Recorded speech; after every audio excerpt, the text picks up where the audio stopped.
you and the two souls that are connected on your path. So pile number 1, this is you. We're going to have a look at your current energy and where you stand on your path right now. Let's have a look for the viewer. Let's have a look for the viewer's path and where they stand on that path currently. We have got the Ace of Swords,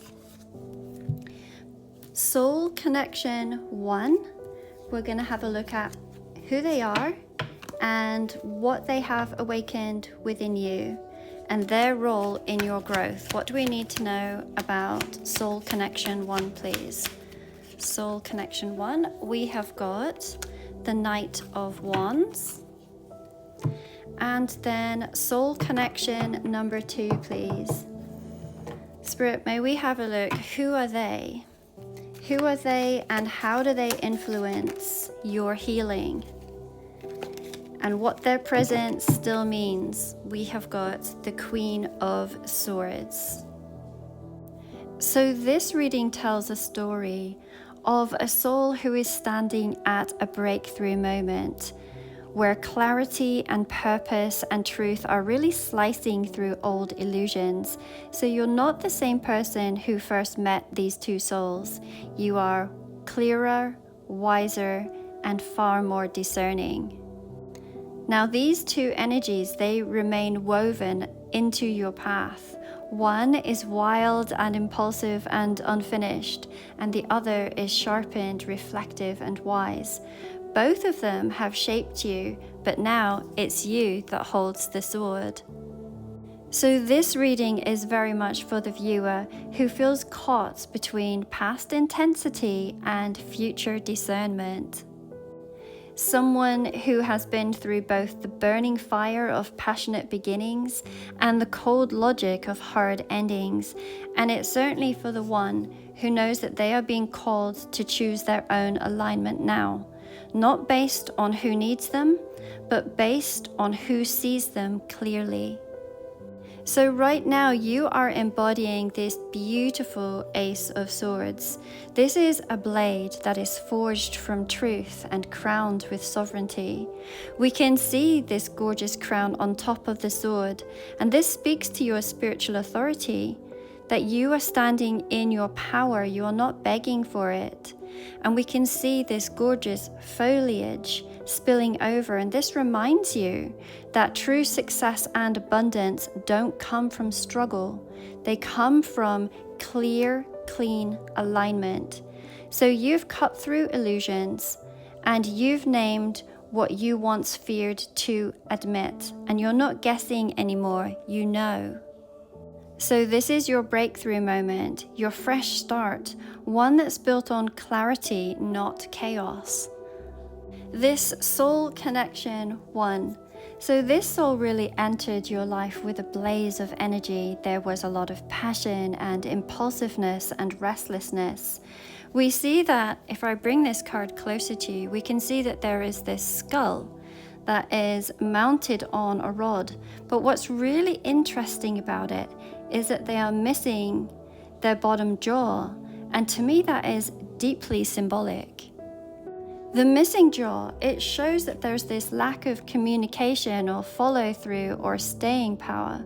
So they maybe have spoken in actions but not in words, leaving very important things unsaid or unfinished.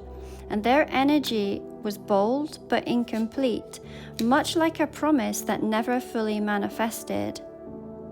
And within you, they very much stirred your fire, and they awakened your sense of adventure and passion and possibility, but they also left you hanging mid-sentence, mid-dream, mid-journey.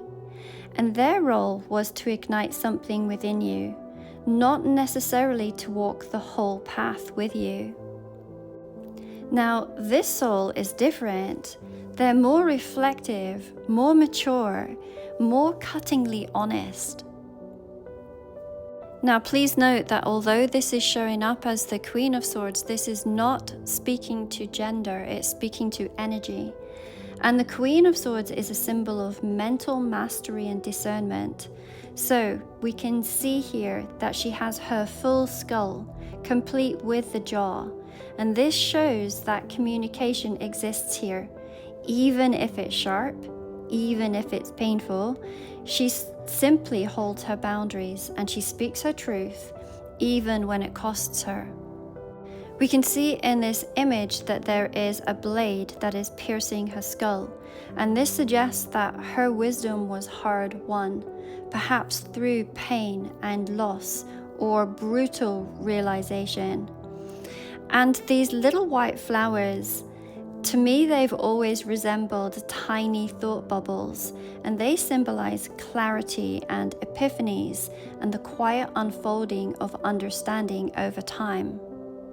And this particular soul may have represented a karmic cycle of tough love or inner clarity, or even mirroring your own growth.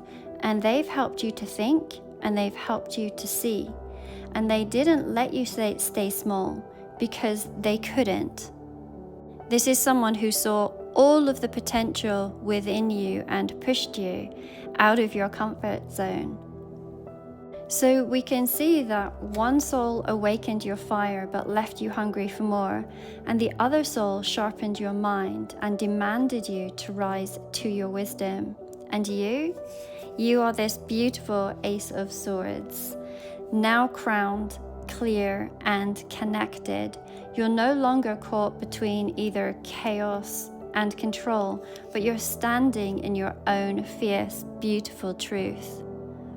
So with that information, let's have a little peek at where your path is leading. Where is your path leading? You have to excuse me, I know I'm shuffling awkwardly today. I'm in a teeny tiny space over in Greece while I'm traveling. Beautiful Greece, but let's see, where is your path leading you at this moment, please? What do we need to know about where the viewer's path is leading them with this beautiful Ace of Swords? We've got the Ace of Cups. This honestly is such a beautiful path for you.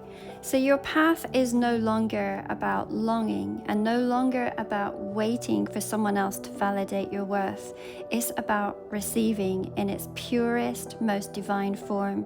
To me, this has always been the holy grail of love.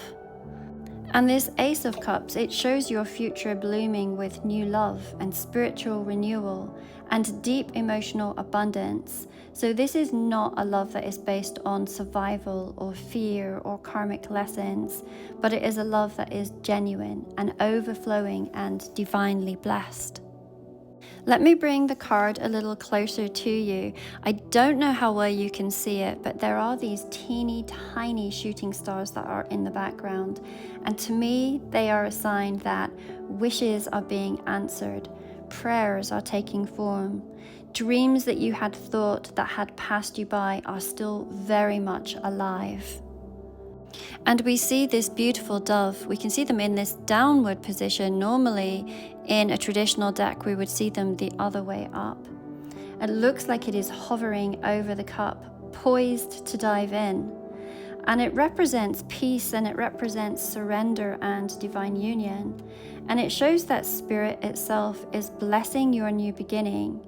This downward motion of the dove, it mirrors you, finally ready to surrender fully into life, love, and the emotional richness that you have always deserved. And this is you. You aren't chasing anymore. You're becoming the vessel, and everything that you need now is flowing toward you. Now, of course, this is a collective reading, and therefore it isn't going to resonate with everyone.